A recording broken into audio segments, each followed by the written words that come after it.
Est-ce que tu savais que le nom Balengu a été donné à ce royaume en référence à Balen? Je vous ai dit dans une vidéo précédente que Balengu et Banjul partagent un lien de filiation avec la chefferie Balen. Et comment est-ce que la séparation est née? C'est un peu un classique des grandes chefferies bamileke. Lors du décès d'un roi, il y a une guerre de succession. Vous savez, le pouvoir, c'est compliqué. Et tout le monde veut y accéder. Donc, il y a une guerre de succession.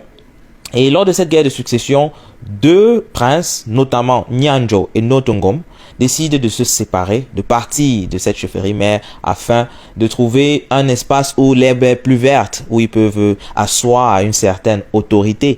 C'est comme ça qu'ils vont partir et à un moment donné, dans un lieu qu'on appelle aujourd'hui Banjul, Notongom va décider de rester.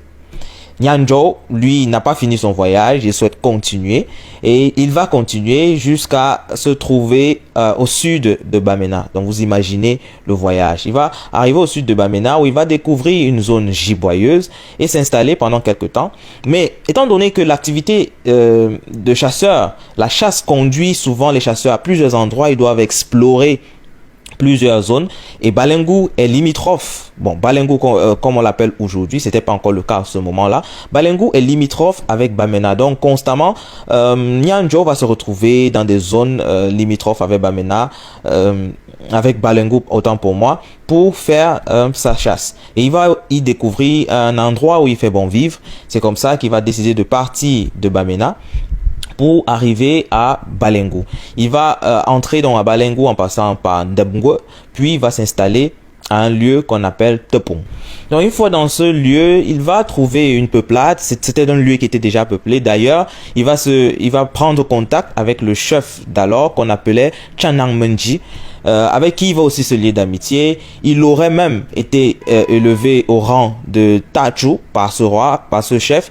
Tachu qui signifierait chef de guerre. Donc, et c'était une bonne ambiance avec ce chef, une bonne amitié. Et c'est cette amitié qui va jouer à la perte de ce chef qui a été très généreux avec Nanjo, parce qu'il va utiliser ou il va user de la ruse pour évincer Chanamenji et enfin se proclamer roi de ce territoire qu'il va après renommer Lengre.